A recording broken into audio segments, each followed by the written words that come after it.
안녕하십니까, 박훈탁TV입니다. 오늘 방송은 브라질에서 32일 연속으로 모든 도시에서 수백만 명이 나와 시위를 벌이고 있다는 소식과 함께 2024년 대선에서 트럼프의 실패 가능성, 트럼프 탈진 증후군에 대해서 알아보겠습니다. 방송 전에 한 말씀 드리겠습니다. 여러분 아시다시피 제가 지금 해임 취소 소송하고 있고 지금 2심으로 들어갔습니다. 조만간 광주에서 제기한 손해배상 청구 소송도 해야 됩니다. 제가 많이 힘들고 어렵습니다. 저 좀 많이 도와주시기 간곡히 부탁드리겠습니다. 여기 후원 계좌 있습니다. 저 좀 많이 도와주시기 간곡히 부탁드리겠습니다. 브라질 전역에서 30일 연속으로 수백만 인파가 아마도 역사상 가장 큰 친민주주의 시위를 벌이고 있습니다. 시위대는 노동당 대선 후보인 룰라가 조작으로 당선되었다고 주장하고 있습니다. 브라질 최고선거법원은 지난 화요일 12월 12일 오후 2시에 노동당원 룰라의 당선 인증식이 열릴 것이라고 발표했고 그의 취임식은 1월 1일로 예정되어 있습니다. 그러나 수요일 패배한 보수당 후보 볼소나로는 일부 투표기계가 오작동을 했고 이를 통해 이루어진 모든 투표가 무효화되어야 한다고 주장하고 선거 결과에 이의를 제기하는 탄원서를 브라질 선거당국에 제출했습니다. 결국 군대가 나서게 될지 귀추가 주목됩니다. 브라질 헌법은 권력 분립 분쟁에 대한 판결 권한을 법원이 아니라 군대에 두고 있다고 합니다. 미국 아리조나 주지사 선거에서 낙선한 공화당의 캐리 레이크 후보가 선거 인증 무효 소송을 아리조나 주 법원에 냈습니다. 그녀는 이 소송에서 이기기에 충분한 컨빈싱 에비던스가 차고 넘친다면서 승소를 확신하고 있습니다.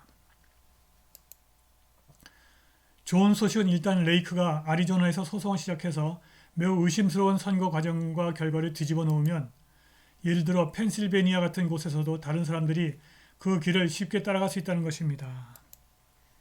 문제는 선거가 투명해져도 공화당이 2024년 대선에서 승리한다는 보장이 없다는 데 있습니다. 공화당의 가장 유력한 대선 후보는 누가 뭐래도 도널드 트럼프입니다. 그런데 트럼프 탈진 증후군, 트럼프 익저스전 신드롬이라고 하는 것이 있습니다. 트럼프의 비판적인 정치 평론가들은 트럼프의 사소한 몇몇 장애를 꼬집는 트럼프 장애 증후군, 트럼프 디레인지먼 신드롬이라는 것을 거들먹거리고 있습니다. 그런데 트럼프가 2024년에 공화당 대선 후보가 되고 또 대선에서 승리하고자 한다면 반드시 해결해야 할 문제가 있습니다. 트럼프 탈진 증후군, 트럼프 익저스전 신드롬입니다. 2020년 대선에서 조 바이든이 일을 잘 못한다는 것을 잘 알고 있음에도 불구하고 많은 사람들이 트럼프가 대통령으로서 얻은 결과가 마음에 들었음에도 불구하고 트럼프의 반대표를 던졌습니다. 도널드 트럼프가 2024년에 승리할 기회를 원한다면 반드시 이 문제를 해결해야 합니다. 많은 사람들이 트럼프와 멀어지는 것을 원하고 있습니다. 트럼프가 이러한 유권자들의 큰 덩어리를 되찾을 수 있는 한 가지 방법은 그가 과거로부터 배웠고 지도자로서 더욱 진지해졌음을 보여주는 것입니다. 2016년 도널드 트럼프는 아웃사이더로 출마한 사업가였습니다. 그는 더 이상 그렇지 않습니다. 좋든 싫든 그는 이미 정치인입니다. 트럼프는 고위공직자의 배신 때문에 망가졌으나 그들은 모두 그가 고용한 사람들이었습니다. 트럼프는 여기서도 많은 것을 배웠음을 반드시 증명해야 됩니다. TV를 보고 마음에 든다고 해서 즉흥적으로 그 사람을 공직에 등용하는 우를 또다시 반복해서는 안 됩니다. 그의 행정부에 너무 많은 사람들 그리고 그가 결국 해고한 사람들의 엄청난 비율이 케이블 뉴스에서 좋은 모습을 보았다고 해서 그가 고용한 사람들입니다.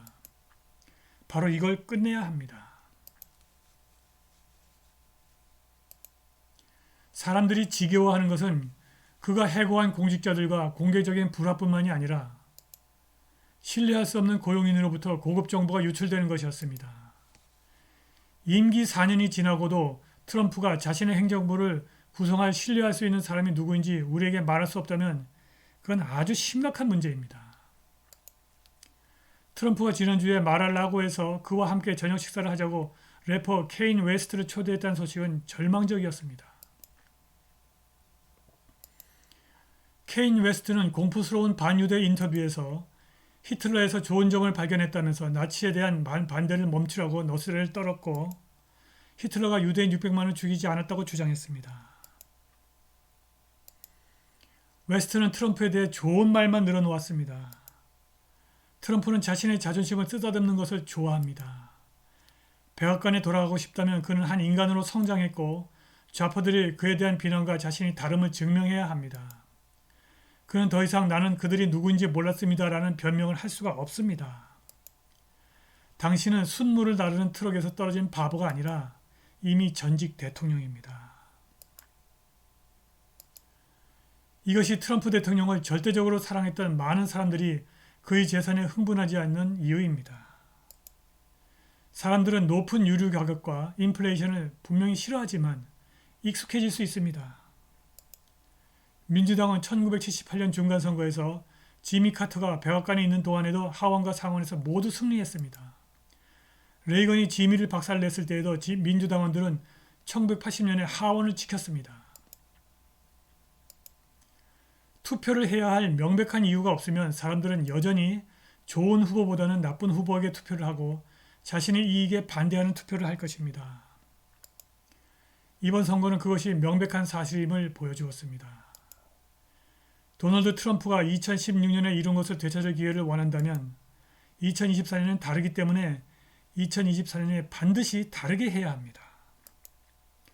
우선 그는 전직 대통령입니다. 그는 적어도 조금은 그렇게 행동하기 시작해야 합니다. 그를 지지했던 사람들은 그의 드라마와 자아에 갇힌 똑같은 옛날 행동에 탈진해 있습니다. 그들은 그에게서 더 많은 것을 보길 원합니다. 그렇지 않으면 그들은 다른 사람을 찾을 것입니다. 그들은 단순히 과거의 트럼프 쇼에 지쳤을 뿐입니다. 트럼프가 보여줘야 하는데 보여주지 못하는 것을 보여주고 있는 다른 사람이 이미 나타났습니다. 압도적 지지로 재선에 성공한 플로리다 주지사 론 데산티스가 바로 그입니다. 론 데산티스 플로리다 주지사는 컬처워에 나설지 않으며 전쟁이 벌어지는 것을 볼 때마다 가장 먼저 뛰어드는 사람들 중 하나입니다. 그는 이번 주 애플의 CEO 팀 쿡이 애플 앱스토어에서 트위터를 제거하겠다고 위협하자 플랫폼에서 언론 자유를 위해서 강력하게 반발했습니다. 트럼프 탈진 증후군을 겪고 있는 트럼프를 지지했고 사랑했던 많은 유권자들이 원하는 것을 트럼프가 아닌 론 데산티스가 보여주고 있습니다. 론 데산티스가 공항에서 기자회견했습니다. That would be a huge mistake. 그것은 아주 엄청난 실수다. And it would be a really raw exercise of monopolistic power. 그것은 독점 권력의 조잡한 행사다. That I think would merit a response from United States Congress. 그것은 미국 하원의 반응을 받을 것이다. 플로리다 재무성은 ESG 투자 전략을 사용하는 좌파 성향의 뮤추얼 펀드 블랙락에 투자한 20억 달러를 회수하겠다고 발표했습니다. 8조 달러 자산을 보유한 블랙락에서 20억 달러가 빠져나간다고 해서 블랙락의 정책에 무슨 의미 있는 변화가 있을 것 같지는 않으나 론 데산티스의 이러한 모습이 트럼프 탈진 증후군을 겪고 있는 유권자들에게는 매우 신박하게 보일 수 있습니다. 2024년 누가 공화당 대선 후보가 되고 대통령이 될지 귀추가 주목됩니다. 오늘 방송은 여기까지입니다. 감사합니다.